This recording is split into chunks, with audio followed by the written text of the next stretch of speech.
Mi gente, you already know who it is. It's the radioactive Barbie, Danny Limelight, the United Wrestling Network World Heavyweight Champion. And make sure you tune into the Alliance blog every week. You heard it here first. Straight from Barbie. They want NWA? Let's give them NWA. Who are those guys? And then there's the other guys. We're the other guys. We're the guys nobody ever bets on. The following program is intended for mature audiences. Ladies and gentlemen, welcome to the show. It's time for the Other Alliance Guys podcast with your hosts, Tim, Dave, and Jeremy. Good morning, good afternoon, good evening, and what can we tell you? We got the meats. I don't think that's our catchphrase. We got to get one, though. So we are the Other Alliance Guys. Oh, there goes Dave. A presentation of alliance-wrestling.com, your number one source for news and information around the National Wrestling Alliance, the United Wrestling Network, and various independents around the world. My name is Tim. This is Jeremy. How are you, my friend? I'm here. I'm doing good. You're here? That's it's better than being anywhere else just about now. Right? That's right. We got Jay. He's hanging around somewhere, and Dave will make his way back, I think. Oh, here he is. Sorry about that. You're patchy? Spotty reception? Just ended up having to go through a tunnel. Okay. Dave Scooby is on his way home from the shackles of the man, and is elected to be here, and that's awesome. Thanks, Dave. How are you doing this week? You've been good? All right. And just snooping, a mystery guest has arrived. Mystery guest, reveal yourself. What's up, guys? Hey, look at man. You're at work right now. It's about that bookshelf. Yeah, you need to clean that up. Man, if you saw this entire office, you'd probably shoot me. I should be shot. This is a place of business, okay? My OCD would have a field day in that office, Jay. Well, hey, what are you doing next week? I'll fly you out. You can clean it up for me. I'm not doing anything. I've never been on a plane. You've never been on a plane? No. Oh, man. You've never been on a plane. You're not missing anything. I've never been on a cruise ship. I did that Never once. flown. I've never been on a plane. I've been in a helicopter once over Lake of the Ozarks. What? That's wild, man. But that's it. I've never been on a train. I've never been on a cruise ship. No. Demonetized Mike says these planes rock. They don't really, though. They're just mostly cramped and awful and hot, and people are everywhere, and I don't dig it. But welcome to the show, everybody. This has been a crazy week for me. My beautiful and vivacious wife, the luchador, is currently in hospital. She's going to be okay, but she I'll have to dedicate this show to her, I guess. Episode 50, halfway to the century mark, guys. Can you believe that you guys have been doing this for an entire year now? Well, yeah, almost an entire year. It's crazy. Feels like we've done this like, I don't know, a couple months. Do you so I'm a Microsoft Hotmail kind of guy, right? So I still have Outlook, and I have OneDrive, and they show me like stuff that I downloaded. All your files from the last year, last two, and it goes back quite a bit. And it showed me the other day, like, oh, this video is from like 4 years ago, and it was one of the first episodes of the pre-party, and I was like, oh god, that's so wow. They were done in this room. I had my old fake studio in the back. I had all the pictures of the NWA champions hung up, and I hoped and prayed that no one would knock on my office door during the podcast, and sometimes they did, and I just ignored them. And what the things I do for you guys. Let's see. So yeah, it's been a crazy week. Like I say, the Relucci store has been ill. She's in hospital. She will be okay, but you know that she took a signature move, a finisher move from life, and kicked out with authority at the 1 count. So it's all going to be good. So if you're watching, baby, I love you, and I'll talk to you after this. Please give her our best. Yes. I think I can speak for everyone in the chat and everyone watching. You know, the Luchador has become one of our favorites to jump on in the chat from time to time, and of course, we just hope she gets better soon. Yeah, she should be okay. I think she's coming out tomorrow, so we'll spend another day there, and we'll bring her home. But appreciate that, guys. Willie's here, and he's got the joke. First Irish joke of the day. The reason why Adonis was left in the ring is Irish found out about a $6 value meal at Popeye's Chicken. Love that chicken at Popeye. He went, what? How he went? Willie told me this is the reaction he wanted from you, Jeremy. Yeah. I just saw Popeye's chicken commercial last night, and the wife was like, "Wait, we got a Popeye's here?" And I'm like, "Yeah, we got Popeye's here." We have long those. Do you guys remember commercials on Raw for Long John Silver's, the fast food like fish and chips company? I love Long John Silver's. So you guys, we don't have them up here, but they're not super popular in California either. So for years, I heard of this mythological restaurant that I've never even saw before, and I was like, why don't we get one of those? And then I went to one, and now I realize why there aren't many here. Yeah, they're sad little places, bro. I grew up with them, and while I love the food from there, it as I've gotten older, I found that it's not that great, and to go into one and actually eat is just so depressing. This is how I feel about White Castle. We do not have White Castle in this country. You're not missing anything. My wife loves them. Oh, I've been told they suck. They're horrible. So one time I was working in Tennessee for my other job. I used to go install phone systems for small businesses. And one of the selling points was, you got to try White Castle. After the job, it just hits. It hits different. I'm like, great. I'm so excited. I've never had it before. I've heard about it. I get to the restaurant. I'm so excited to dig in. I bite in this hamburger that tastes like someone went to McDonald's and ate the hamburger and then threw it up and they put it on the grill and served it to me. That's what it tasted like. I will never eat that. Steamed. Served it to you steamed at that. And you know what? I'm looking in here and in the chat, I don't think that I'm the only one that dislikes White Castle. Yeah, no, it's horrible. We finally got one in Evansville after years, and my wife had grown up with them. And we went, and that's the most disgusting smelling place I've ever walked into outside of a meat factory. Yeah. So we're not selling it on you, Tim. No, we don't have Hardee's or Carl Jr.'s either. We don't have Carl's all right. They're all right. They're a little overpriced. Yeah. It's a good burger, but it's an expensive burger. Yeah.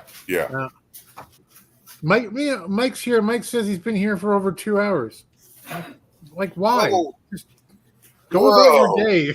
That doesn't help the engagement if we're not live. It doesn't help the engagement. It does not. Though. Let me see here now. Some guy named Jason Cayley's here. Nice to see you, Jason. What a loser. Steve G is back. Glad to see you, my friend. Thanks for being here. Who else we got here in the chat? Mandy's here. Hey, Mandy. Thanks for coming in. Appreciate it.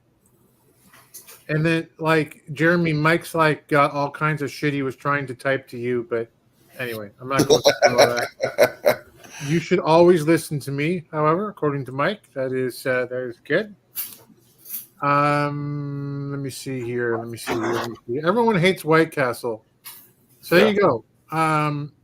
What are we going to talk about today, guys? Like I say, we original Tommy Burgers is the way to go. I don't have that either.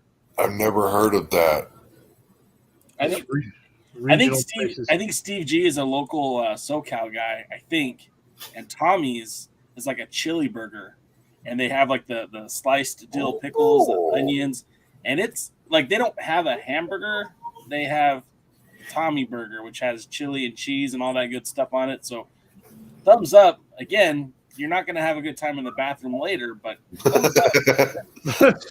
that's our first topic of today. What's the best regional burger in your area? Type where you're from.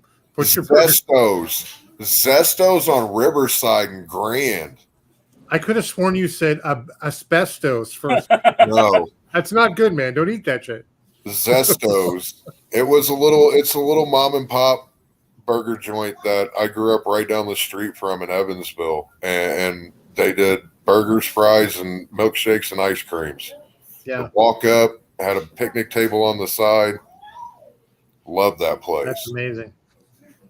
Yeah. Well, listen, we normally like we have this whole like official format thing that we follow. We go into topics. We're gonna do it more like Jay's doing it. That generally does it, where he's, kind of he's been doing this so long, he kind of free forms it, right? Look at that, nice background. It was actually bothering me that you guys. I was so exposed there. We can still see hints of that chunk.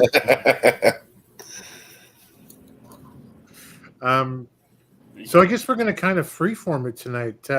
What do you want to talk about in the chat, man? Speak up and let us know. I know a few things we can talk about. Actually, Jay had a couple of ideas, but let's go into there's no USA. Oh, like Jay's living room. Yeah, I'll go play the piano for a little bit for you guys. This is a Lion Stash Wrestling money buys this right now. Yeah, right. Nice. You're playing the piano. I'm requesting some Bach. I was gonna do Tiny Dancer. Tiny Dancer. I'll take Elton John too. There you go. What was I going to say? Oh, we don't have any USA. Power is Jay's problem tomorrow. with older Australian tour stuff, which is actually kind of cool from a NWA talk perspective, Jay, for you guys, because I was surprised. They really pushed the Southern Six. They're like Southern Six here, there, and everywhere. Praise the Lord. Thank you, Luthez. Thank you, Carl Gotch. I mean, I started to think that this was going to be just an Australian only thing. And you guys heard me, like anybody who watches, some of the other programming on this channel, I was screaming from the top of the mountains, asking, pleading that Southern Six, get some FaceTime. And sure enough, man, they're not only, and I also feel like, I think at the Crockett Cup, I think they knew that they were going to lean into that Southern Six because, right after Thrillbilly steps over Pollo, right? The very next night, they have him hanging out with Alex Taylor, a relationship that had no previous connection whatsoever, right, except for in Australia. So I think they kind of knew what they were doing, which, oh, geez, the NWA's figured it out. That's great, but I have a lot more to say about it, and I'll be talking about that tomorrow, but I'm thrilled, and I hope that it continues to go. Yeah, man, we got to push Angry Lemonade to get these Southern Six NWA hats on the market because they're not currently for sale. I'm buying one when they come out on sale. Do they have different colors? I'm not a fan of that Pittsburgh Steelers colors. Oh yeah, it's true. Going on. Ugh. I don't mind the black and yellow. That's true. Yeah, well, you got your that's not so on the nose as that Southern Six one was, though. You know what I liked about the Southern Six talk too is that they don't really define what the Southern Six are or who the Southern Six are, and I'm actually okay with that right now. Like you were talking, Jay, last night about someone had said, maybe jokingly, like, well, I think it's hilarious and Joe Gallagher in it, and well, they're not probably, and they're not Southern guys, but maybe Southern is like the six guys who went to Australia, the six wrestlers. Like maybe that's why they're the Southern Six. Maybe it's south of the Mason-Dixon line. Let the NWA universe define it. I like that. I think the interesting part is that if it comes back as a complete whole, because they have time to edit these videos, they have time to make it look a certain way. So the Southern Six, while they were in Australia, included our women's television champion, Miss Kenzie Page. But, she's also in another super group in the NWA, an all-female group, and pretty empowered. And I honestly wouldn't want to pull her out of that group to go with the Southern Six. So as of right now, you've just got the three, right? You've got, as announced on camera anyways, you have Thrillabilly Silas Mason, Alex Taylor, and of course our world junior heavyweight champion, Mr. Kerry Morton, who has a big title match coming up this Friday. But it just I feel like they can skirt the details a little bit. They can hide some stuff if they don't want to release it all. And maybe there's some more members that are already on the roster or coming to the roster we're just not aware of. I also kind of like the idea that there aren't 6 of them, maybe. Like if someone goes, why are there only 2 of you or 3 of you? And just, shut up. Maybe 6 doesn't define the number that's in the group. Southern Six just rolls off the tongue, man. Yeah. Well, they did popularize the saying that the 2 is silent. Yeah. Okay. Dave Scooby, I think you wanted to say something before I spoke over you.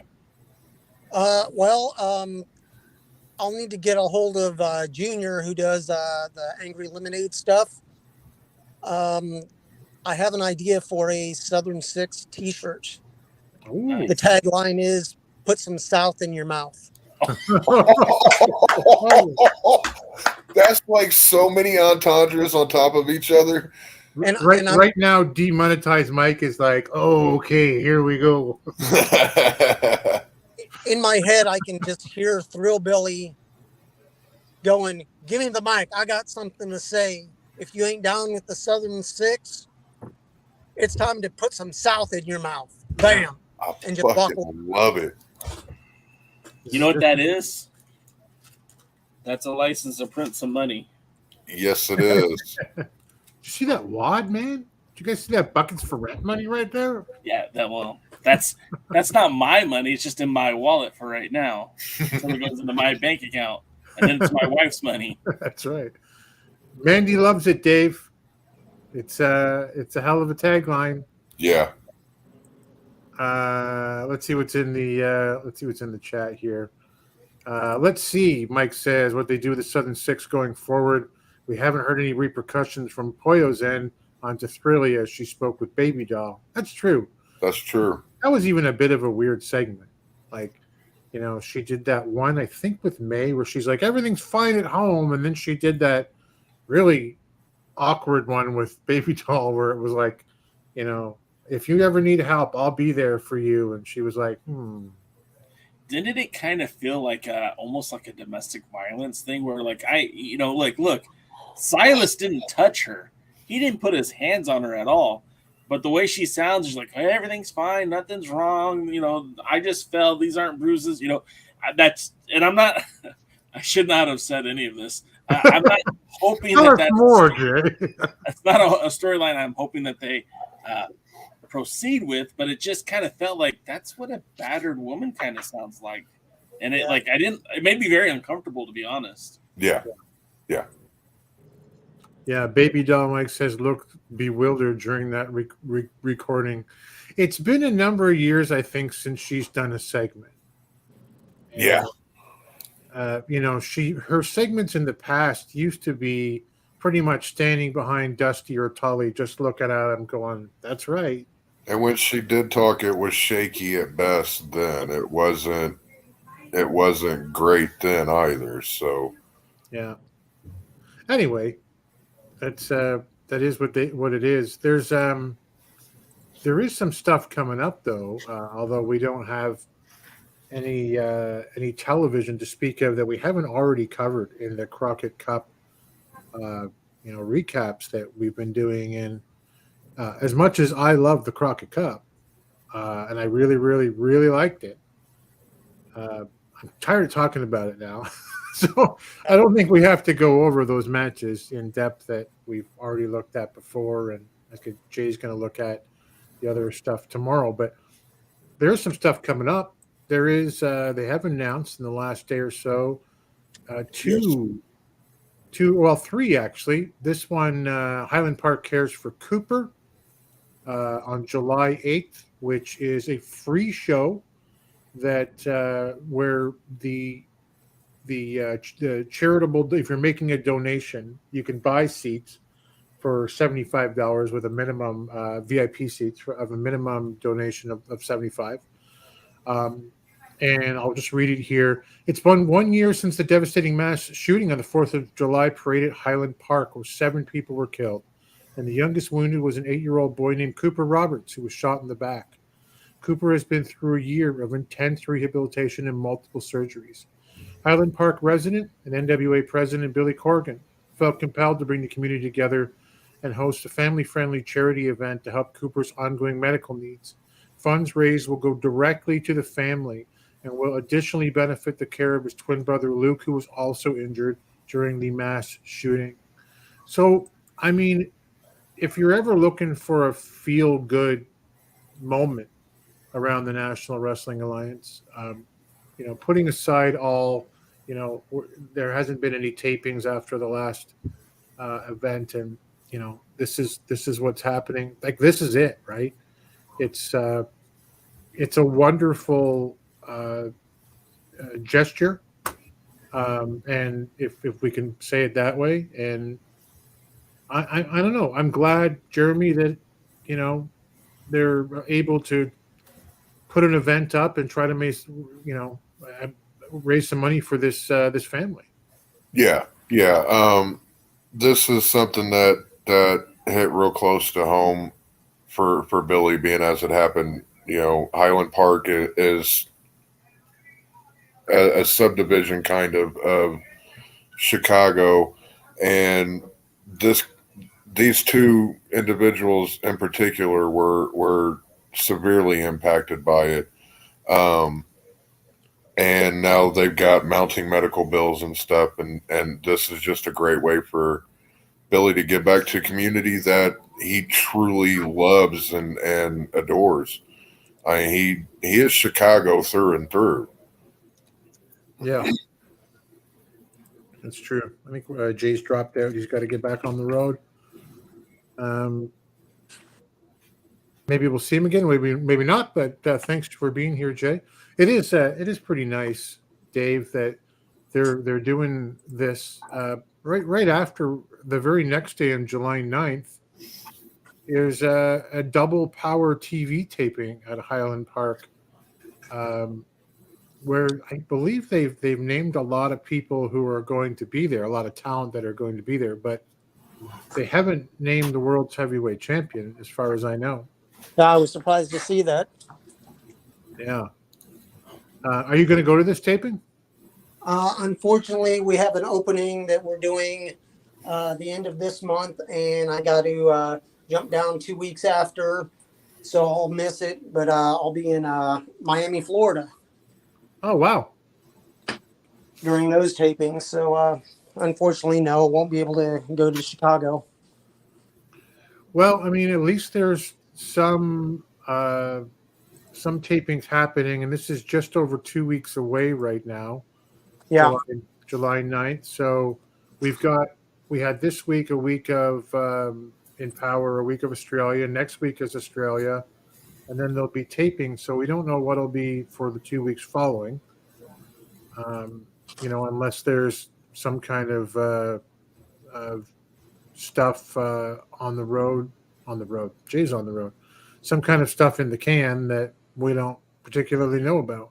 Yeah. And we've talked about it before. I've never really minded when they did a, kind of a best of show, especially if you're going to lead into, 75 which seems like it's a really important number.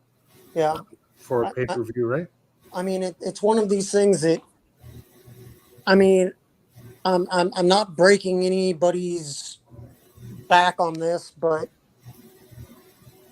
if the NWA knew that Murdoch and Knox were going to win the Crockett Cup, why not do at least a 30-minute show on their struggles and how they came together, and highlight a couple matches of theirs? Because I mean, we know that Knox attacked Murdoch at that power trip in, what was it? Oh yeah. Attacked him in the cage. That's right. Yeah.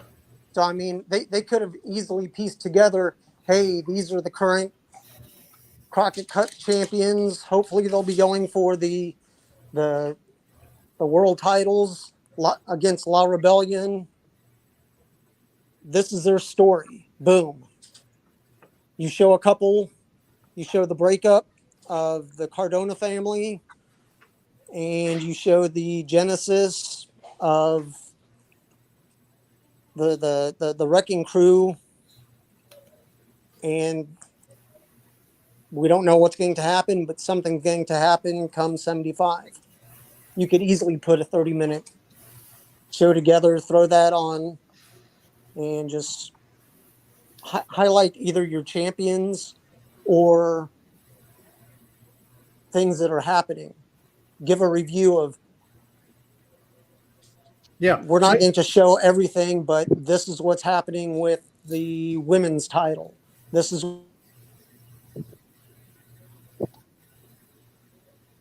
one of the things that I kind of wish they would have done is, there's so many matches that have been filmed for Power, for pay-per-views, for USA, and I'm just talking about stuff that was a year old, or even older.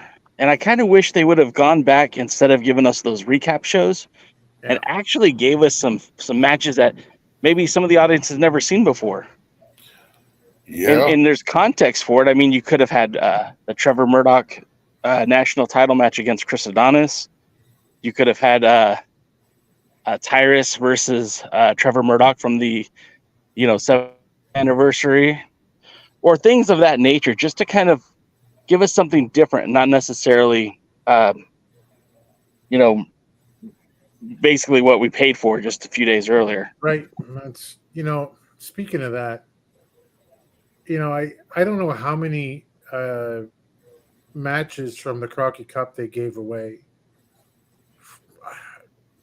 I'm going to guess somewhere between 12 and 18 over the course of the Power and NWA USA episodes.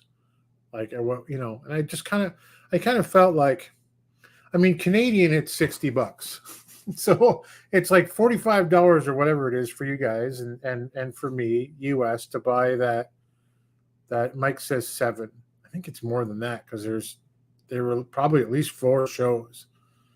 But anyway, like, maybe that's what he's talking about. Anyway, and it just kind of bugged me that they sort of gave it away for free. They can do what Scooby mentioned and put it with the new Australia footage and the matches, as what Jay just said, give us fresh matches, new wrestlers instead of replays. We paid dollars for the pay-per-view. Yeah. Tyrus is too busy at Dairy Queen eating his 4 banana boats. Willie also said Natalia Markova is sizzling like a 12-ounce chuck arm steak on a barbecue grill. I don't think Mike agrees, but there you go. I don't know. I guess it's one of those periods. We've had one of those before, guys, where we had that kind of dead air period for a little while, and we just kind of got to eat what they what they serve us, right? And until the big news comes, whatever the big news might be that Billy talked about a couple of weeks ago on the air. And Dave's home. And there you go. I don't know what else to say about that particularly, but there was one other Here it is. One other show that they are advertising. I couldn't get the whole thing to play, but NWA on their website is advertising their Boca versus the World because they have so much talent that's at this thing. They've got Jamie Stanley and Kerry Morton, and who else is there? Tom Latimer, obviously Thrillbilly, and Knox and Murdoch. Odinson's there, I think, and Daisy Kill and Jack Talos. So and a bunch of title defenses: World Television, World Junior. So against a bunch of talent from BRCW that most of us, I'm sure, won't know. But it's interesting that they're teaming up again with another local independent. Jay, you were saying something about this in the Discord. Do you know something about this independent?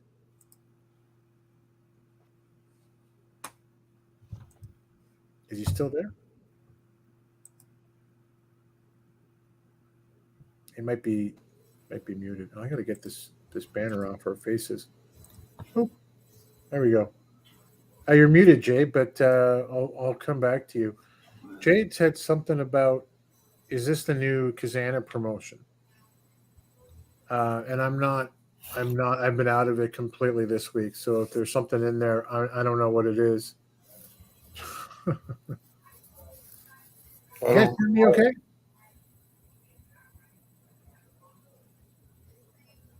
Huh? Wow. All right. I'm going to try dropping out. I don't know if anyone can hear me.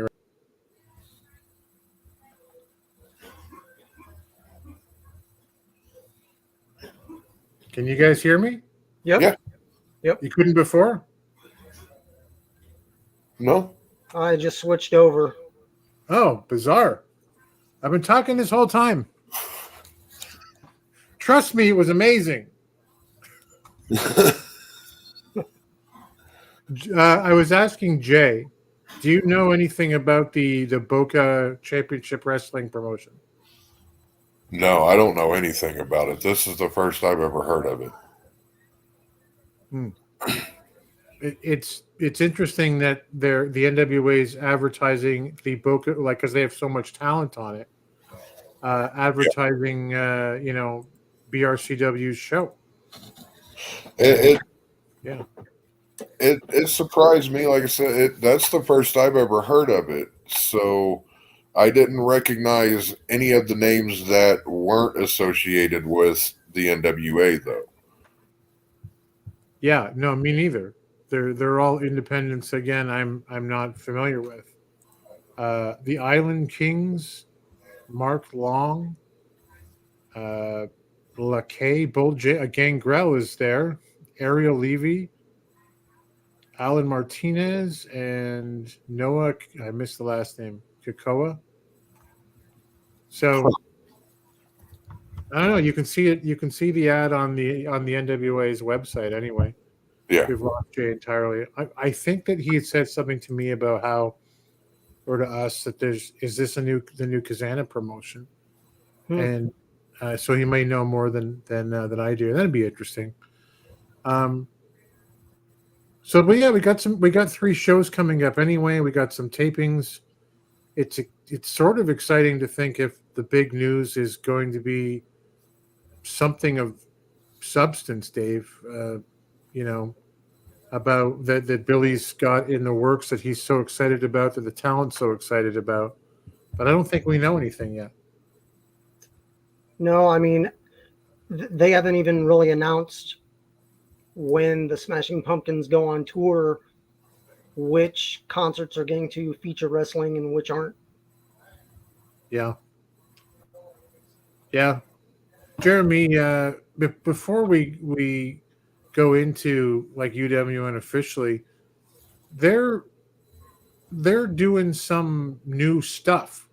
They've got a bigger show apparently coming up in the future, and we saw the Championship Wrestling was sort of diverting towards Derby City this past week as well. And on Twitter, again, I've been a bit out of it this week, but Dave Marquez had said he's got a big kind of milestone and announcement for July on a professional level. I kind of wonder if something bigger is not going to happen with the UWN as well. I do believe that will also coincide with the Golden Opportunity tournament, and that I believe is also when they will be debuting the United World Network women's title.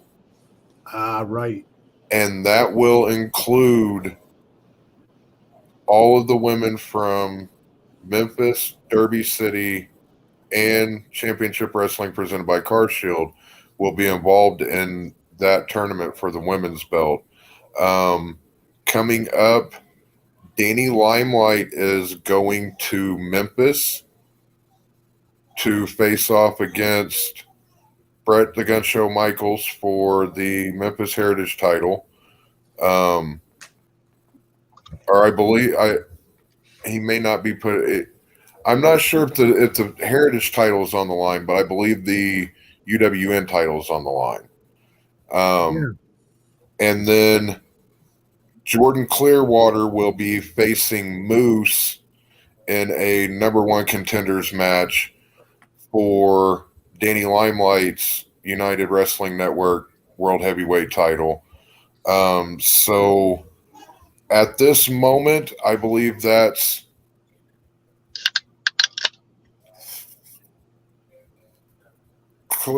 Limelight's got Bad Dude Tito and Invictus Cash are definite number one contenders right now. And then you put Moose and Clearwater in there, one of those two. So right now, Danny Limelight has a full laundry list of number one contenders, and that's not including the people that he's voluntarily putting himself up against. That's true. And I think Moose, Jay, you were saying in the Discord, signed with Impact. Yes. Yeah, he just announced that he's got a long-term deal with Impact, and when he's all said and done, he wants to be known as Mr. Impact, which I think is great. I think that's awesome. I still don't believe that needs to interfere with a ongoing relationship with Memphis. And in fact, I'm not trying to use this word derogatory, but why not use Memphis as a developmental for Impact? Why not send more Impact talents to Memphis to get some seasoning, Yep. I think that's a great idea. Yeah. I was just saying when you dropped off there that Dave Marquez is, as he often can be, kind of playful on Twitter, and he's saying, he's got a big milestone coming up in July. He's happy. He's ready to celebrate. It sounds like they've got some things in the works. Oh man, can I can't drop any information, but I kind of know. Well, I do know what's coming, and if it all works out, which is huge, it's a big if. But if it happens, United Wrestling Network, it'll be the biggest thing that they've ever done. I'll be hitting you up after the stream in the Discord, Jay. Yeah. Eats. Championship Wrestling, CW, Yeah. I like it. I like it a lot. It doesn't have the, I would think I don't mean this in a television sense. It doesn't have the reach of the NWA, the UWN, but it's, frankly, and I don't mean this as an insult to the NWA, it remains a better product, right now, like especially Derby City and Championship Wrestling from Card Shield. And I think that's all essentially Dave Marquez, in his direction. I don't think that it carries the name recognition that the NWA may have, But as far as I think their reach is a lot better than the NWA's, to be honest. Yeah, their market may be much, much larger. Yeah. In fact, Mike agrees with you there.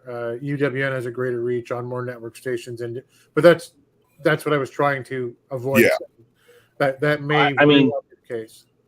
If I could just say that I know the ratings for the United Wrestling Network for all three shows are much higher than the ratings for NWA, for the mere fact that they're on TV and the NWA is still on YouTube.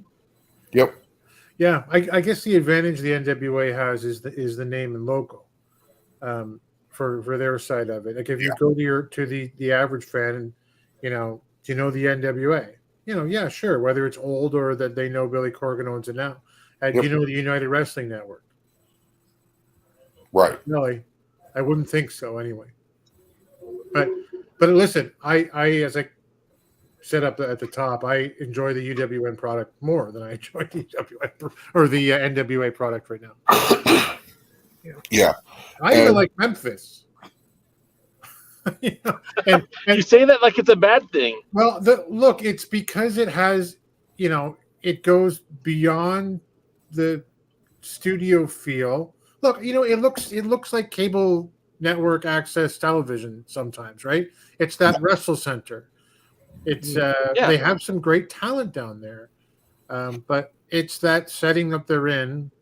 Dave, I think you agree as this as well, and correct me if I'm wrong, but I think Memphis looks second rate, and I like the show. Well, I mean, Memphis is building off of what Memphis wrestling used to be, with Jerry Lawler and everything that happened. They don't need to be all shiny. Yeah.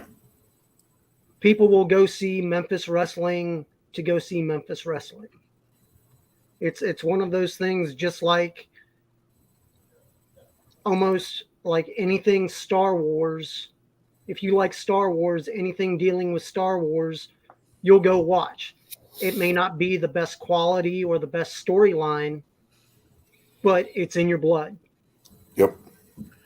See, I don't want to cut you off, but like, I love Star Wars as a kid. It's unwatchable for me. Like, once the prequels came in, I was like, here we go. And it was immediately downhill. They was crap as far as I was concerned. But carry on. I'm taking all the wind out of your sails. Now carry on.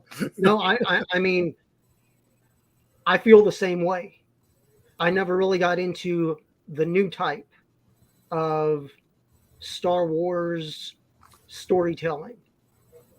It's one of those things, 6 of one, half dozen of another. You can still like something and not like everything about it.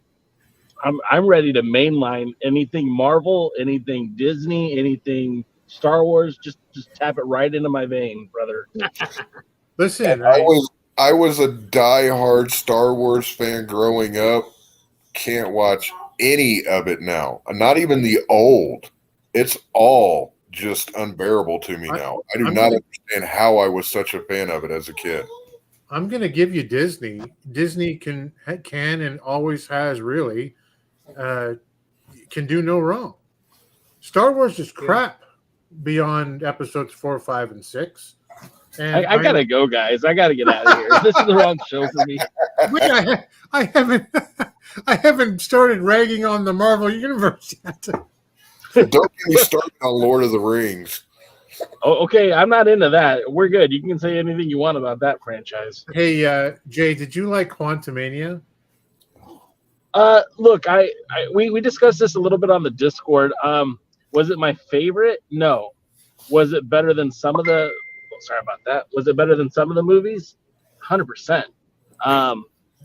Would I rank it in my top 10? Probably not. I mean, Paul Rudd's freaking charming as hell. Sure. So anything he's in, I'm going to enjoy. But as far as the storytelling, it did a great job of setting up the next big bad. But it didn't, as far as that story, I think it could have been told better. Yeah. I agree. but much like my love for the NWA, I'm not blind. I do see the atrocities and I do see the ambiguities and the things that I think they could have done better. But I would say for 90% of the content that's being churned out by Lucasfilms and Marvel Studios, like just shove a needle right in my arm and feed it to me. Listen, man, this is exactly what I'm talking about. MODOK looked like Mr. freaking Rogers on meth. You ruined MODOK for me. He was terrifying looking. That was nightmare fuel. I mean, he used to be. Like he's supposed to be terrifying, and he just looked. That version, the Quantum Mania version, was the most terrifying thing one of the most terrifying things I've seen. Was it Patton Oswalt? No. Oh, he's the cartoon one, right? Yeah. Yes. They played it off the angle from the first movie where the wasp, not the wasp. I can't think of the guy, the Yellow Jacket. His suit malfunctioned when he was heading through the Quantum Mania, and that's why he has the elongated head and very small body, because the whole thing malfunctioned while he was entering the quantum verse. But yeah, I mean, that was hokey. That was kind of dumb. They tried to even give him a redemption arc in that movie, and I'm like, why? Some people are just a-holes. Let's just let them be a-holes. We don't need to have a redemption arc for that. I don't Disney, bro. I don't care when they change origin stories. It doesn't matter. For me, MODOK was created in a lab, right? He's like an AIM, probably, whoever it was that made it. Yeah. AIM or Hydra, I forget. I think it's AIM. It was AIM. Yeah. And I don't care about that. That's fine. I am a Lord of the Rings guy. Maybe the best trilogy, ever made for movies because there is no Godfather 3. I don't care what it doesn't exist. But if you're a Lord of the Rings guy and you know the books, they didn't have Tom Bombadil in the first one, but you didn't need it.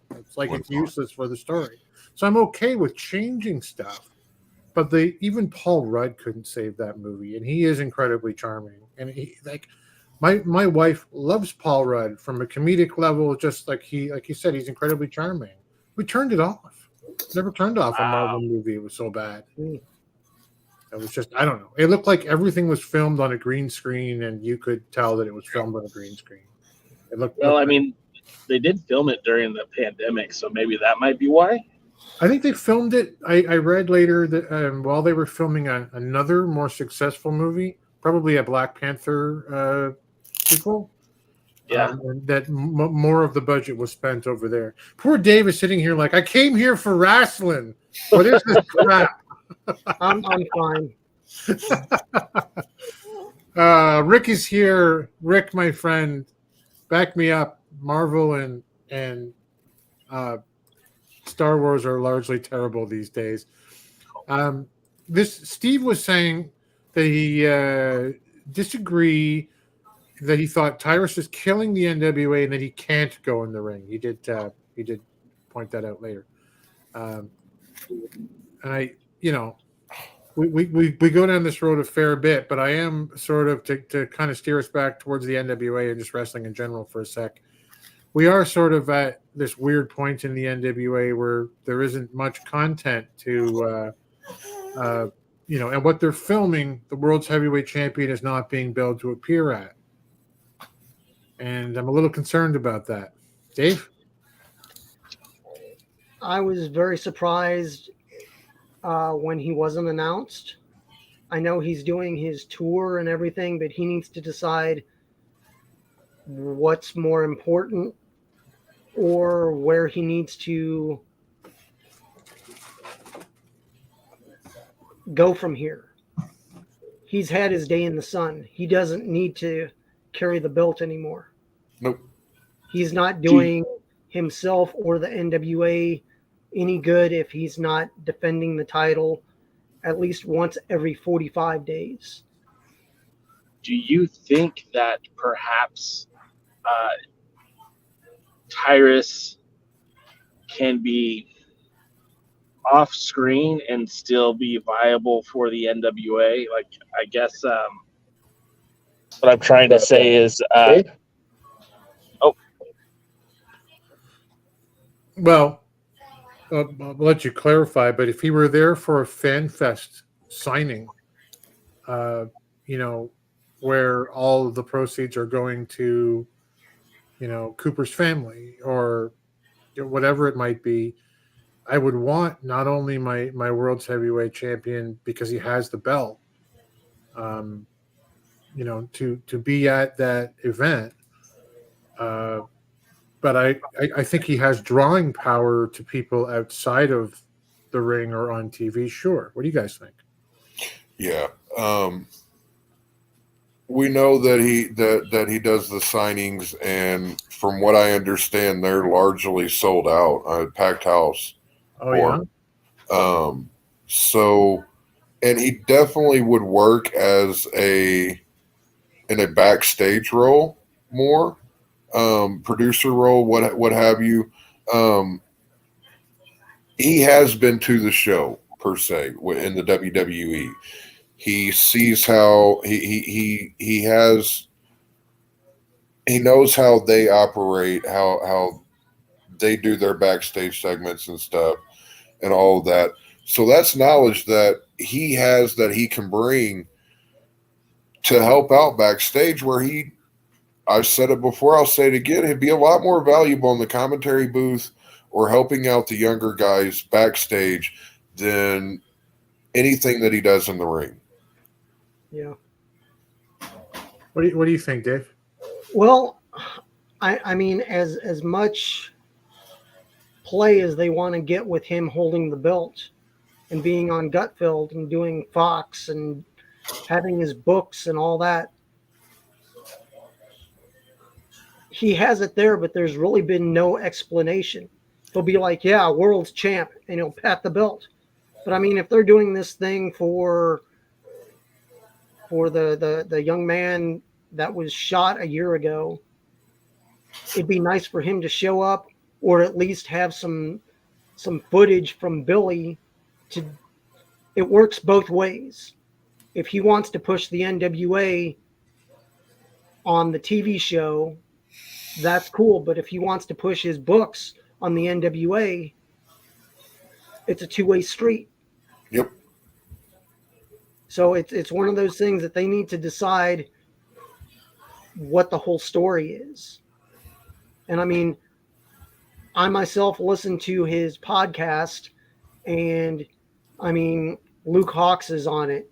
EC3, Trevor, right, Aaron, and they tell good stories of backstage stuff, and they rib each other and all that. But if that was brought more to the bring it to the front, yep, that whatever he's saying, he has to start doing. That it's cool that he has all these sellout crowds, but what is that doing for the NWA? Yeah. Yeah, it's true. It's almost like why buy the cow when you can get the milk for free? Mm-hmm. You know what? Even the podcast you're talking about, I looked for it because I was too embarrassed to ask anyone for a week. Like, where is the Wise Men podcast? And finally, I'm like, well, Tyrus and Timpf, who I gather is I don't even know if I'm saying her last name right, yeah, but is the podcast. And occasionally they do these Wise Men, shows. I don't know how often. They're pretty good. 10 days they'll get together and just, he's at the studio, everybody gets online. They do maybe an hour, and they just chat about what's happened and what's going to happen. I'm going to come back to what you were saying in a sec, Jay. Mike is saying, all the TV shows booked, that's fine for Tyrus as far as NWA champ. There's no record of conversion of new eyes or buys or dollars spent on the NWA from Tyrus on those platforms. And that's a very good point, because we know that they're real quick to tell us that it was standing room only and stuff for the how many people that they had show up at Madame Zuzu's the last time they were in Chicago for 312 and stuff. They were real quick to tell us that it was standing room only for Medusa and Tyrus's book signings. Nothing about what they did for the numbers for that pay-per-view or anything. Mm-hmm. I mean, and it's a private company. They don't have to tell us anything anyway. Right. It's not publicly traded or anything like that, so we may never know. But Jay, you were saying something about Tyrus's value outside of the actual in-ring stuff. Yeah, I mean, it's hard when you look at Tyrus, right? Like again, what Mike just said carries a lot of weight. There is no record that's viable for the public to see why this guy's still world's heavyweight champion. In the ring, he cannot go. These numbers are not public record, but I know there's social media engagement. I've heard Gary mention before that Tyrus is hot on social media, and which is all great and fine. But like at the end of the day, is that translating into buys for the pay-per-view? And the only people that know that, right, are Fight and Billy. And if Billy isn't sharing that information and Fight's not sharing that information, I would imagine if their numbers were through the roof, you would hear Billy talk about it. He seems to brag quite a bit about, hey, we're doing this, check this out. So it's like, why not do stuff like that? If the numbers are great, let's hear how great the numbers are. And if they're not, then let's change it up, because I think we're approaching, almost a year now with Tyrus as champion. I mean, I guess that's in November, but still, it feels I'm tired of it. It feels like forever. Like, how about this, guys? Tyrus's run as world champion makes me miss Nick Aldis. Wow. That was a mic drop, and then off he went for a second. At least Aldis could go in the ring and would defend it regularly for pay-per-views. Here's the thing, like, as you guys know, I've argued that at least he was worth the experiment for which I agree, by the way. Yeah, he was worth it for his reason, for as TV champion, which was the wrong belt to put on him at the time. But anyway, he's worth it as world champion. But I think the more I think about it, the more I think the experiment should have always been short term. Because if you're a guy, so we know this is paraphrasing what I've read. So if I don't get the number exactly right, forgive me. But if 85% or whatever it might be are of watchers of Gutfeld are white males in our age group or a little bit older, then you can extrapolate from that, if they're watching Tyrus and enjoy him, that they may remember, a certain percentage of those may remember the heyday of the NWA. And, oh yeah, I mean, Ric Flair and, Dusty Rhodes and, the Von Erichs before they broke off. Like, there's guys who of that age who remember it across the country. But I think at that point go, yeah, okay, I'll be one of those percentage people who tune in and go and watch. Let's go see Tyrus in the ring. This will be great. They've got to watch him and go, oh my God, this is terrible. Right? And then they're not going to watch anymore. You watch wrestling you don't like? No.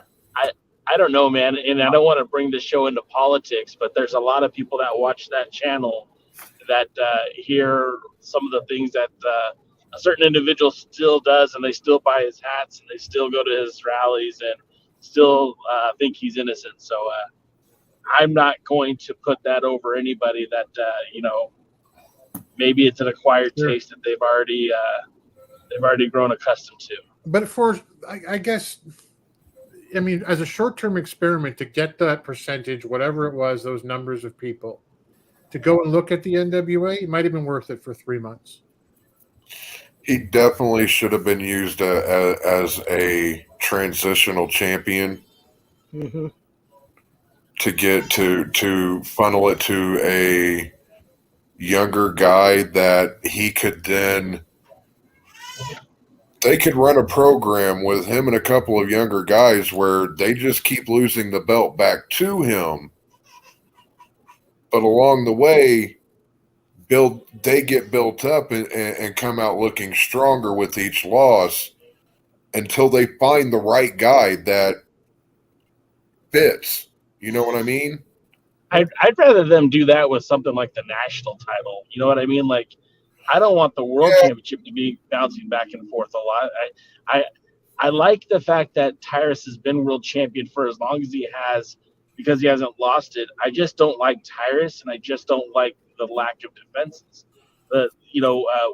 When Murdoch didn't hold the title nearly long enough, Aldis's runs were very long, and thanks to COVID, he got to break a couple of records. But at the end of the day, if he had been out there defending that title week in and week out, I would have had no problem with the length of Aldis's run, as long as he was still doing something interesting. With Tyrus, they're not really doing anything interesting with him. He doesn't have a main rival. His last main rival was the Pope, and then his other, closest was his cousin that he's doing a freaking podcast with.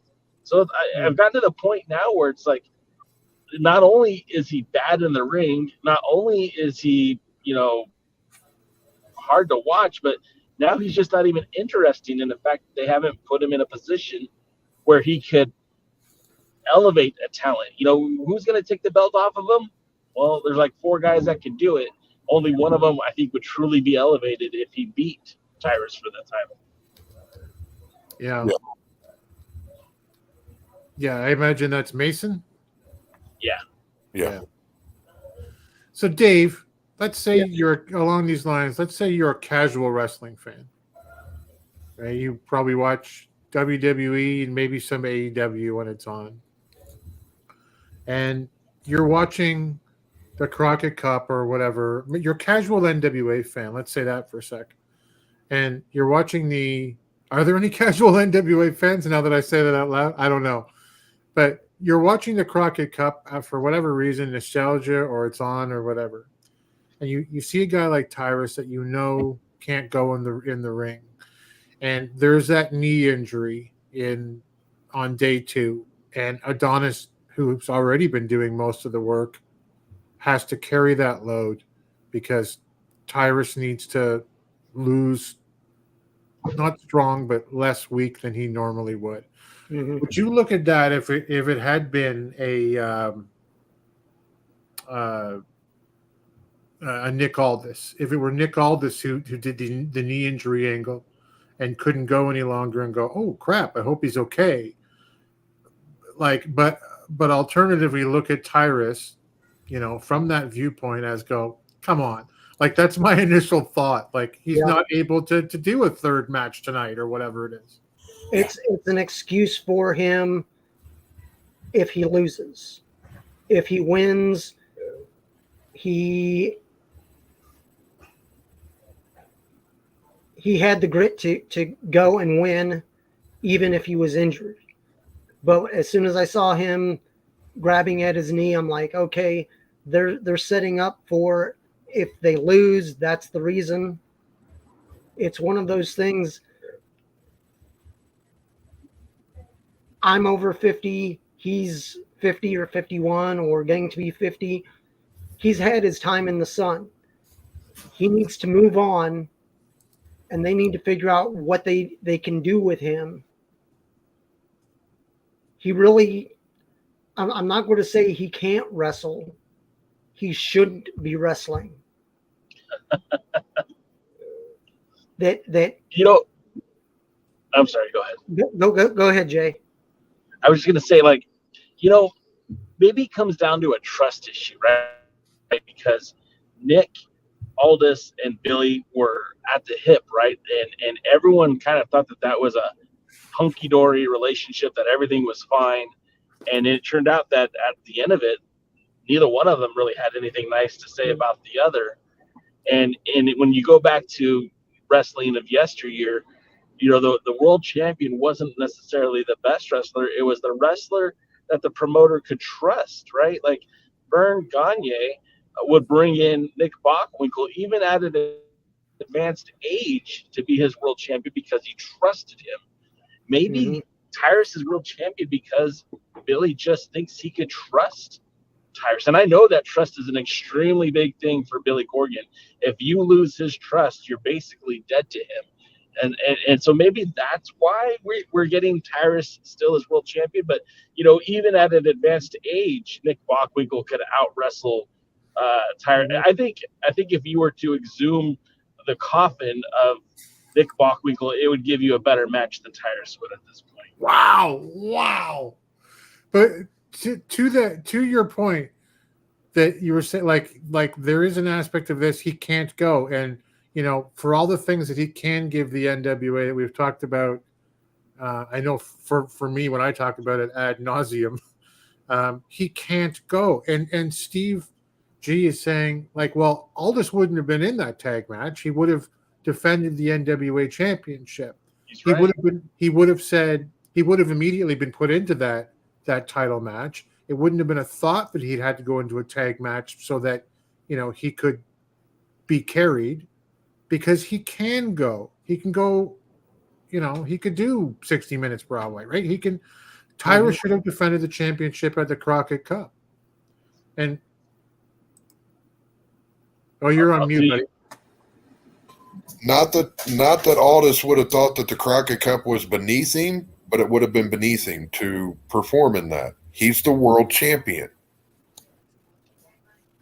At this exact moment, because you just said that, I'm going to give something away to the first person in the chat who can tell me how many times Ric Flair, put it in the chat, don't say it out loud on the screen.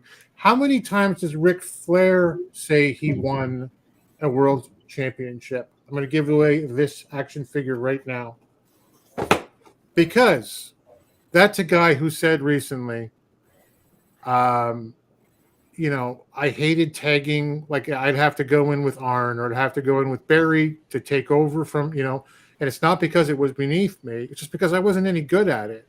And I wasn't a tag team wrestler. Yep.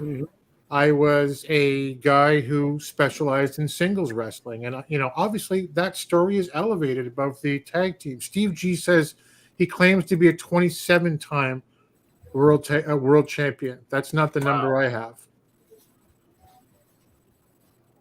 See, start spamming numbers. 52. Jason Newsom, 21. You are correct, sir. Hit me up on Twitter at the Alliance Gold, and I will courier this thing to your house. Congratulations. That is Ric Flair from WCW with his. I hated that Horseman logo. Remember that one?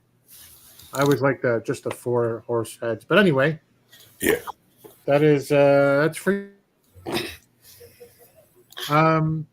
You know what? Well, let's talk about the UWN. You guys want to do that? We've been shooting for an hour around this, and let's talk about a little bit of championship wrestling from Jeremy. I need all of you to stop what you're doing and listen.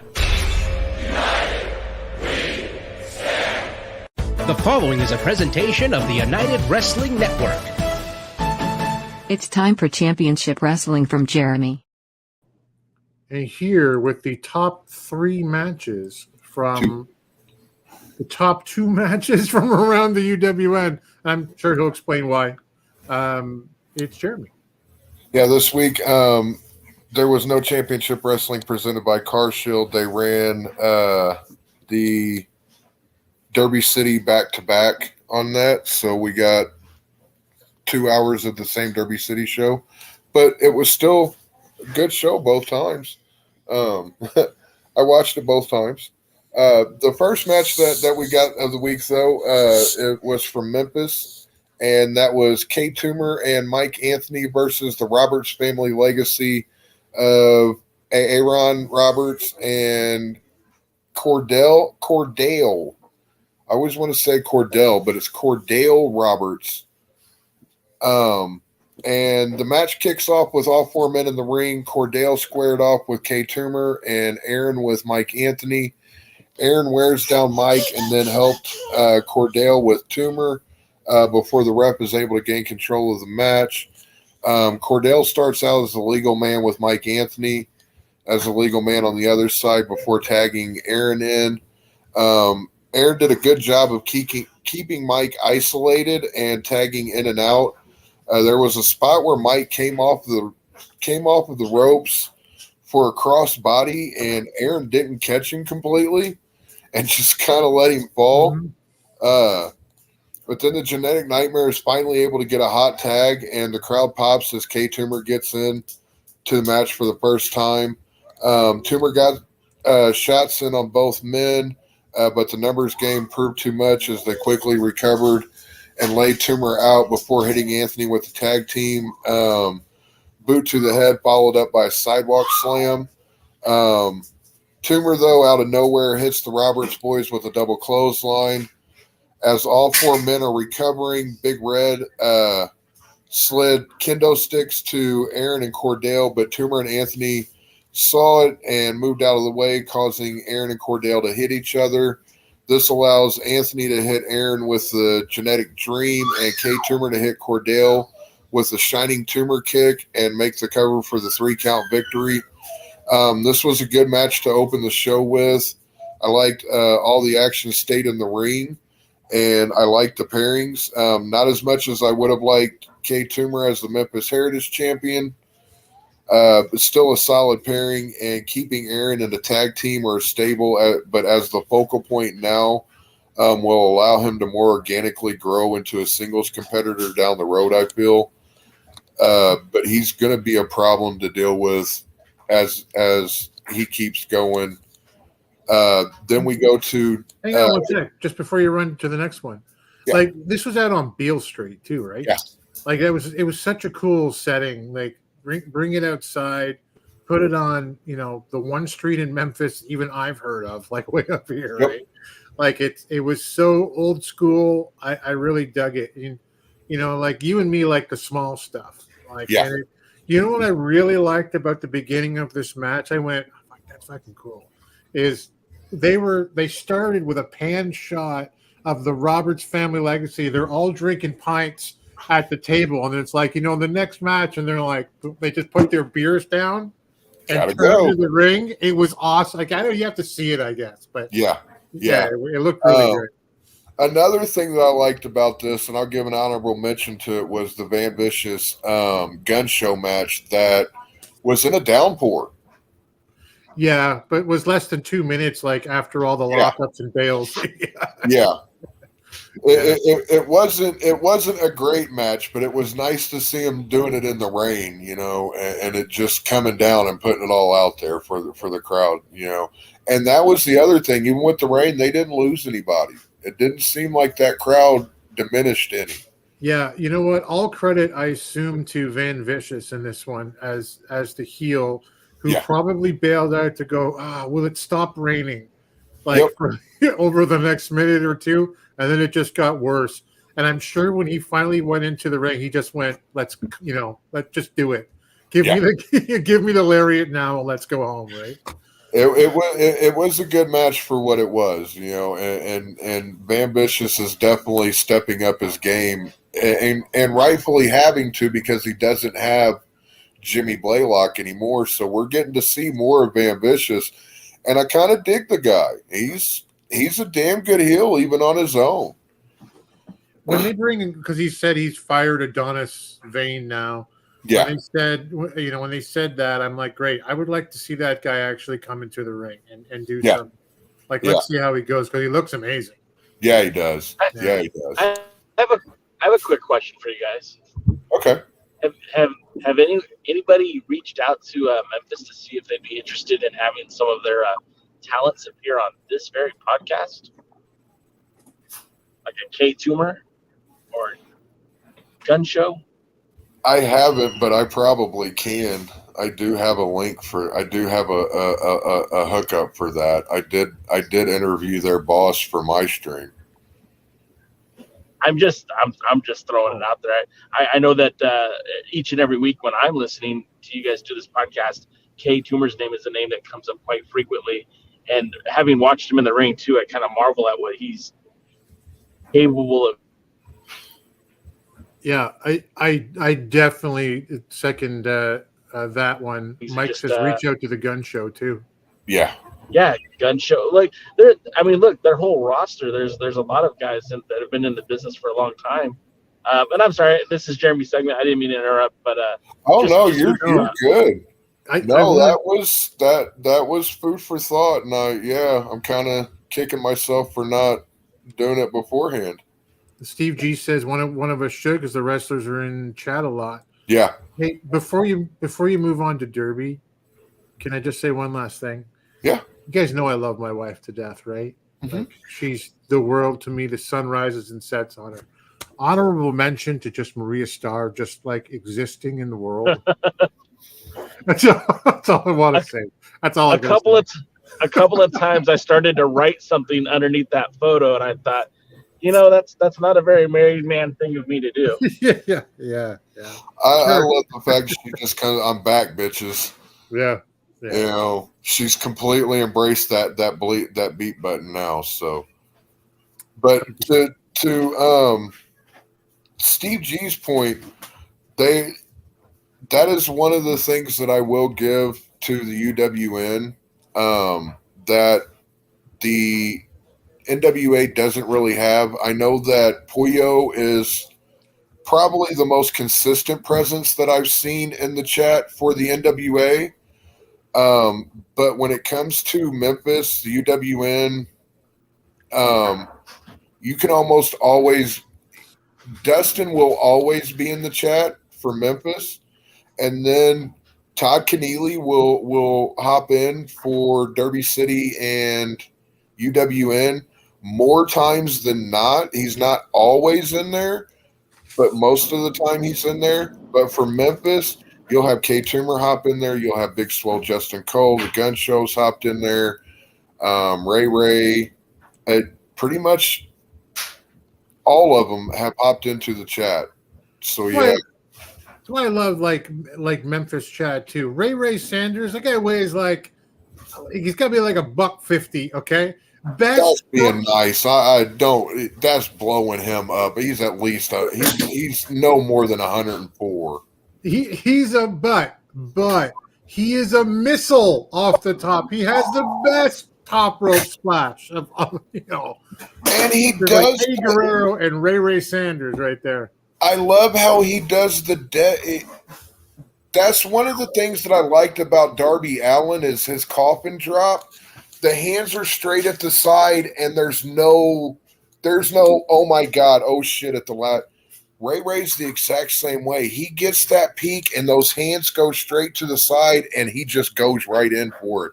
Yeah. There's no last minute break or anything. He just goes all for it, and it is a thing of beauty. It reminded me, Dave, of not the same style, but the same chest first, shoulders back, chest out, and really, but as Snuka, just like Snuka would hit before he would bend, and it looked amazing. All right, carry on. Okay, and then we go to Derby City, and the match of the week this week was DePope versus Dylan Bostic. Part two, and I'm hoping for a third. I'm hoping for a third on this. I really am.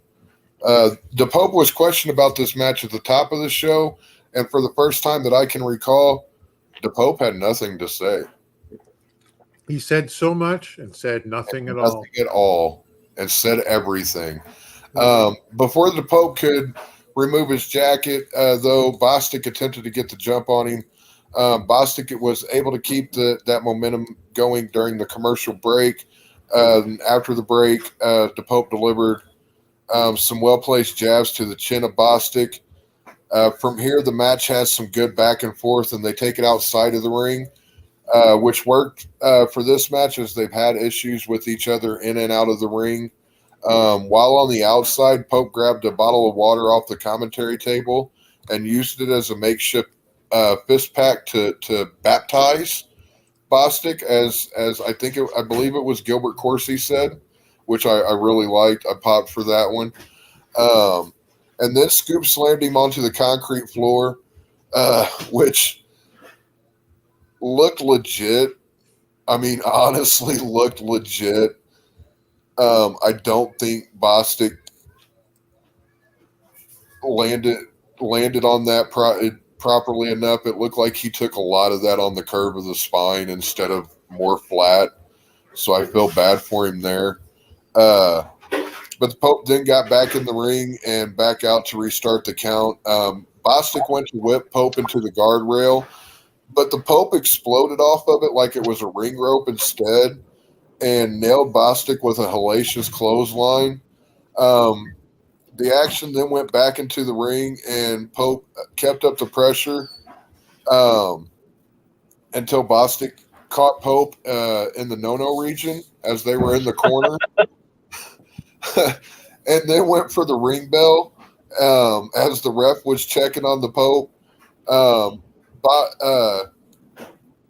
The ref sees the ring bell and takes it from him, and as she's giving it back to the timekeeper, Bostic removed one of the turnbuckle pads. He went to whip Pope into the exposed corner, but he stopped it and then got Bostic in the corner instead. Pope dropped the knee pads and caught Bostic in the back with them in the corner, chest burst into that exposed turnbuckle, and then got the pin for the 3. Both men now have a victory over the other. And do we see a rubber match on this? I think so. I, for one, wouldn't mind it. Dave says no. No? You don't think so, Dave? No, I said got to. Oh, Got okay. to? Yeah. So Bostic was known as the Justin Bieber of professional wrestling whenever he started out. And now he is kind of coming across as an entitled, out-of-touch former child celebrity with this. And that... What's that? Do they acknowledge him as a former UWN World Tag Team Champion? Yes, I believe so. They've acknowledged his time. They've acknowledged his past time in championship wrestling from Hollywood. Yeah, because that was a very fun deal that they had. That obviously it hasn't been for a very long time, but the whole Pack 3, that tag team was a lot of fun. And Flex of Beef Candy was their manager. It was a pretty cool little stable that they had. But I'm sorry, Flex of what? Beef Candy. Carry on. Sorry, I'm new to the show.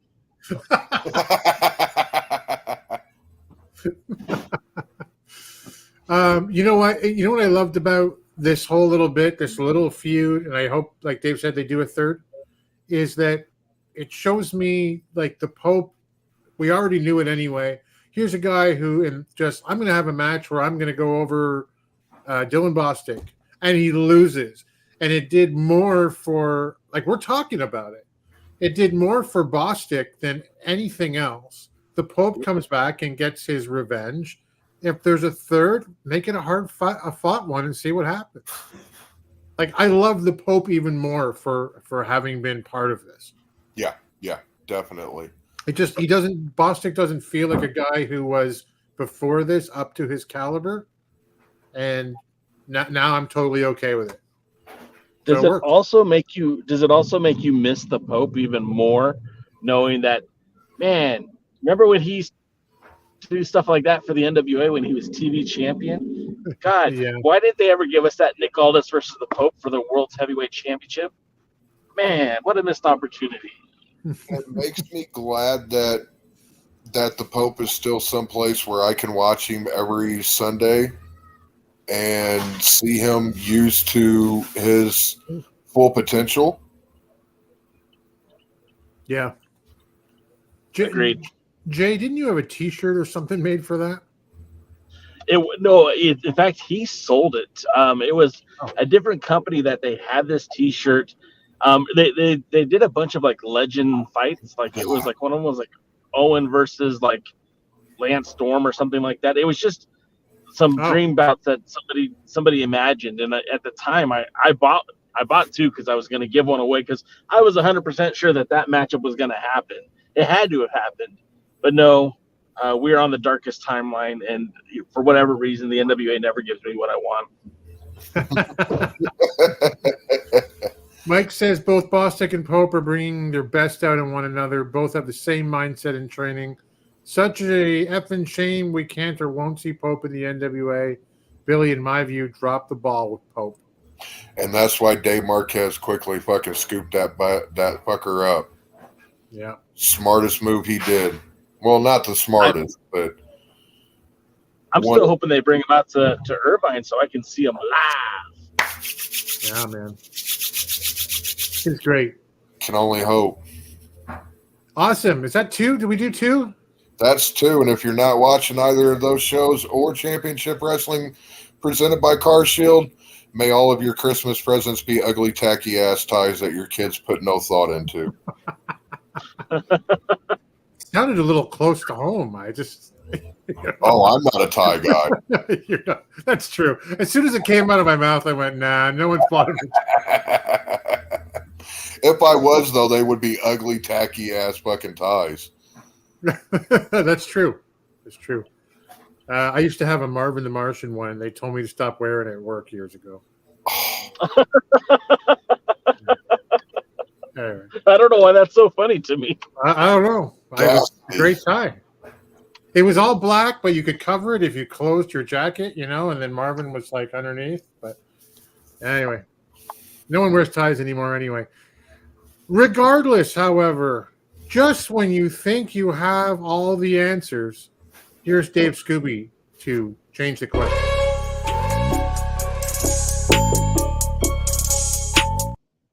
Well, could Barrett Brown shake up the NWA? Maybe, Dave, you'll give us a little bit of a backstory, but if you're looking at this just before I hand it to you and asking, who's Barrett Brown?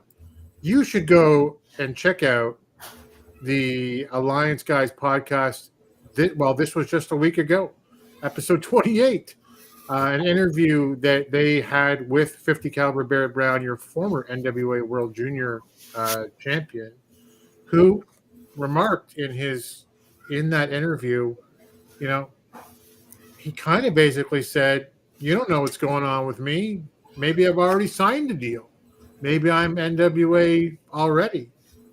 Dave, could this be a thing? And could he really shake up the National Wrestling Alliance? I'm hoping it's a thing, and yes, I believe he could. Granted, Colby was just brought back, and Alonzo is having his little tiff with Kerry, but I think there's room enough for everybody. Right. Bring him in. I mean, the story is being told outside of the NWA ring. It's VIP wrestling down in Texas, in Arlington, Texas. Right. This coming Friday. This Friday. Now, this, I believe, is just the very beginning.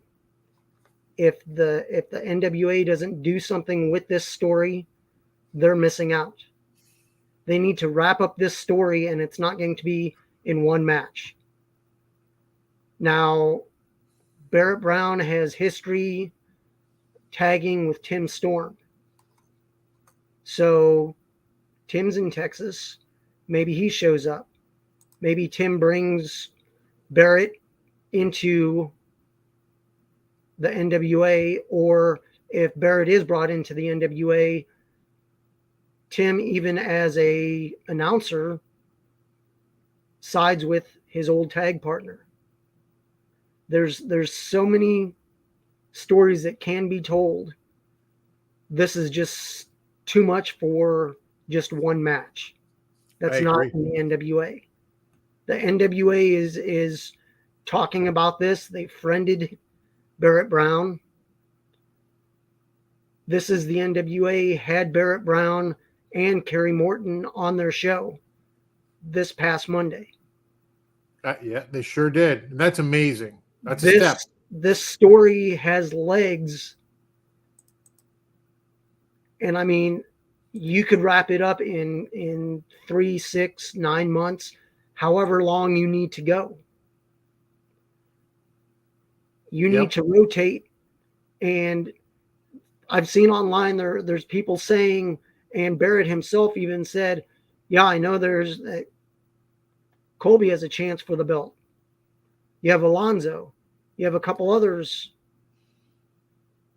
Well, it never said when. Make him earn his keep if he does come to the NWA. Make him defeat some of the other contenders or other wrestlers that can be contenders to go after Kerry. That if done correctly, they can wrap up this story down the line. But this story does need to be told. It's one of these things of, if it didn't happen in the Lightning One era, it didn't happen. Yep. Well, yeah, then why do they refer to former champions? They could have scrubbed everything and said, no, we're the new NWA. It's not legacy and tradition. We're the new NWA. But they refer to things that happened. They refer to Ric Flair. I mean, why do they bring in some of the NWA legends at Crockett Cup? It's because of legacy and tradition. It's not a bad thing. It's building on what happened. They can say all they want. He's a former champion. Jax Dane is a former champion, both in the Lightning One era and in the previous era. They still refer to that. So they need to pick and choose what history they're going to tell. And I'm drawn in. If you've watched online the story that Barrett Brown is telling, if I had no clue about the NWA and I saw that, I'd be like, I got to see this match. How are we going to see this match? If the NWA doesn't have somebody there filming, Kerry already said that, oh, he has a Twitch channel. He may just have somebody grab his phone while he's in there taking care of business and record his victory. Right. By any means necessary. Do what you need to do to get that on film. This story has legs. If they don't use this story to continue, have a best of 3 match. Have a best of 7 match. Have him fight his way up and defeat Alonzo to step ahead. Then I don't want it to be a 3-way, but if it has to be a 3-way between Barrett, Colby, and Kerry for him to get in there, do it. I agree. Necessary. Finish the story. Don't leave us hanging. Couldn't agree more. Lou Thez is here. Hey, Lou. Let's not forget, Barrett Brown, as part of the story, did not lose that World Junior Championship. If you look at what Barrett's been doing online, he's not getting enough attention to it either. Like there needs to be more likes and shares of what he's doing, because it's fire right now about how he's, he's put a great video out about how this is his holy grail, and how he wants it up there. And Lou also says the NWA can't afford to pass up a great angle served to them on a silver platter. To your point, Dave, Mike says if Brown does come to the NWA, regardless of indie matches with Kerry, they can have Brown come in, confront Colby due to his words on contention, and Brown and Colby have a match to determine who has a spot, who has a spot for Kerry. Yep. I mean, there are ways to do it, but you know what I love best about this, Dave, is that this is, I think I said this last week, but is that it's driven by social media, and that we're talking about it. Gary and Will, and they've got those two guys on their show. Jay's had Barrett last week on the show, and we're talking about it. And when has this? It's kind of almost like the Southern Six in a way, but even better. When has this happened before? They got to jump on It'd be a shame if they don't. I mean, it's right there for the taking. Yeah. And I love how Barrett goes. He makes you question everything. Maybe I'm already signed by the NWA. Well, that was the best part. It's one of these things of who knows? Who knows what Billy's willing to do? That you got to take chances. And like you said, this is on a silver platter for them. It has history. It's outside of the NWA, but this is so much of a bigger story that it could take over what's happening in the NWA and almost make the junior heavyweight championship the championship to go after. That right now, I mean, you have Camille. She's done a great job, but they've sort of fallen flat. She has nobody coming after her. She's having to go find people outside of the NWA to defend her belt. Yeah. Yeah, it's almost, with Camille, it's been so strong. It's almost one of those WWE has to make another world title because Roman can't be beat situations. You know? Yeah. But yeah, it certainly could be. And I think it's the most exciting thing going on in the NWA, even in a time when there's, in a way, nothing really going on in the NWA, at least on TV right now, right? Yeah. And that's exciting. And I really like the way that Barrett Brown presented it on when he was talking to Jay on the show as well about, like we said, who says I'm not talking to them? Who says I'm not already signed? I thought that was brilliant. It's just more doubt, more eyes, and a greater story. Let's see what other people are saying here too. Mike says, I have a feeling the NWA will drop the ball on it. This week they had Kerry on discussing it with Brown, but it seemed like they were only pushing this match because Kerry is on it. Okay, well, I have to admit, I haven't seen the live stream yet. Was it very pro Kerry, or you're muted, Jay? Yes, it was very pro Kerry. In fact, it almost at one point Kyle Davis's microphone was up very loud compared to everyone else's, and he almost seemed insulted by some of the things that Barrett was saying. And my point to that is, he said, like, who said he had a guaranteed title match? And I'm like, the dude that was running the show before you were anything more than just a play-by-play guy, What frustrates me is everything that Dave Scooby said is 100% accurate, right? This match is such a volleyball for the NWA. They just softball, they just lopped it up, and all someone has to do is come in and swat that thing, just to knock it out of the park. The problem is Billy Corgan is very of the nature, like, if I didn't do it, then it doesn't matter. And to me, that's just the worst mentality to have when this is absolutely just, it's license to print money, guys. We talked, we mentioned earlier with Tyrus and his level of engagement on social media. We know that Matt Cardona's level of engagement on social media was so high. That's why he was put in a position to become world's heavyweight champion. Like, all of these things matter.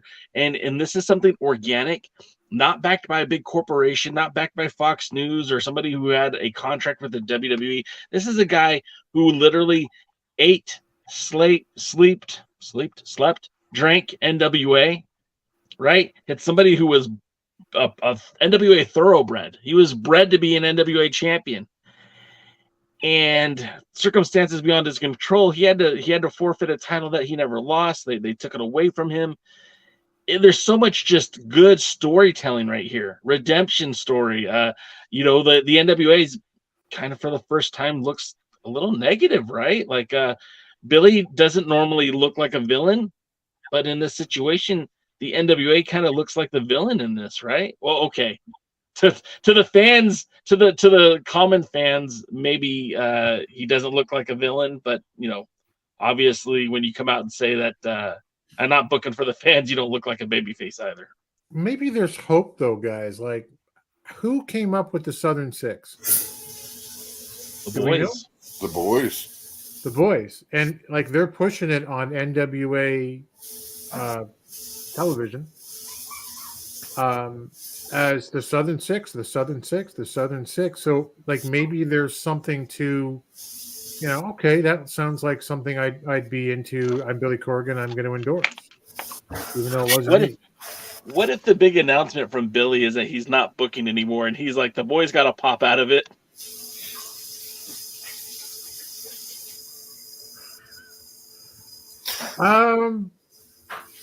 Just saying. I mean, I reserve judgment until he tells me who's going to be booking. It's not going to be Delirious. He just signed with Impact. Oh, did he? Yep. I don't know who else it would be. Gabe Sapolsky's with WWE. Cornette's never leaving the castle, and Jimmy Jacobs just signed a deal with AEW, which basically opened up the move for Delirious to get signed. There's people out there that would make sense, but like probably people you and I never heard of. Right. Well, I mean, this is like we've been saying. It's really the most exciting thing in some time, and we can only hope that it goes the way we want it to, and goes. I mean, I don't think it's going to be 7 levels of hate, like kind of, level of attraction or heat between the two guys. But there's a lot that can be done over 3, 4, 5 matches or more. Like there's a whole program you could work around this. I can tell you that if they were to bring in Gabe Sapolsky, that would definitely eliminate Robert Anthony ever showing up in the NWA. Story time. I'll go listen to his podcast. He's got an episode where he goes in hard on Sapolsky. Oh. Yeah, major heat with Sapolsky. Wow. If you do know, by the way, just because now I'm thinking about Robert Anthony, you know what? That would kind of break kayfabe. So I'll ask you guys up the air. I don't know, guys. That's it. It's an hour and 45. What do you think? Anything else we want to talk about? I'm going to bow out. I appreciate hanging out with the other guys. Maybe I can do it again soon. Maybe next week. But I was glad to jump on. We weren't sure if you were going to be able to make it today, Tim. We're glad that you are here, and glad that Raluca is going to be okay. So I'm going to bow out, and you guys have a good rest of the evening. Thanks, boss. Appreciate you coming. Thanks, boss. See ya. Yeah, I think basically that's going to be it for us guys. It's a bit of a smorgasbord this week with lack of NWA programming that we haven't already seen in some capacity before, at least for this show would cover anyway. But I appreciate Jay being here to help with the show. And there was a time there when we thought maybe Scooby wasn't going to be here either. It was going to be Jeremy by himself, and just like let's have a full 2 hours of UWN. I'd be all for that. Well, you like NWA too, so we're okay. So let me go to this bit right here. Thanks everybody in the chat for being here. Yeah, Mama Gold is okay. Thank you so much. I'm picking her up out of her 5-star hospital accommodations tomorrow. But she's doing all right. I appreciate that. Let's where can they find you, Dave? If they want to talk to you about fantasy booking or anything else. They can find me at Dave Scooby on Instagram and on Twitter, and just got started doing some TikTok stuff at Dave Scooby, followed by the number 1. I had to put that in here. Number one. And our resident UWN reporter. How about you, Jeremy? You can find me only on Twitter at HJWOTS. I don't have the TalkTicks or the Facebooks or the Insta chats or the MySpaces. I do have my mom. I do have a YouTube though. That's at youtube.com/@WORM5559. And I am at the Alliance Gold. Jason Newsom, you can get me on any one of the regular platforms at the Alliance Gold. If you want to hit me up there, and I'll get that Ric Flair figure out to you. Thank you, everyone. Thank you, Mandy. Thank you, Steve. Thank you, everyone, yes. Thank you, Lou and Willie. Hey, James H. Jackson was here. Impact got rid of. Who did Impact get rid of? And now Jacobs is all elite. What did I miss? I don't know. I'll have to look at that one offline. And, of course, number one, there could never be another Dave Scooby. That's right. Thank God. That's right. Did you say thank God? Thank God. Oh, man. Yep. They broke the mold on purpose. Yeah. All right, guys. Until next time, there it is. We'll see you at the matches. Thanks for joining the stream. This has been a presentation of Alliance-Wrestling.com. We genuinely appreciate your support. Would you consider subscribing so you'll never miss a future episode? I'd also like to remind you we do a live stream every Tuesday at 5 p.m. before NWA Power. You can find us on social media at The Alliance Blog. And until next time, we are The Alliance.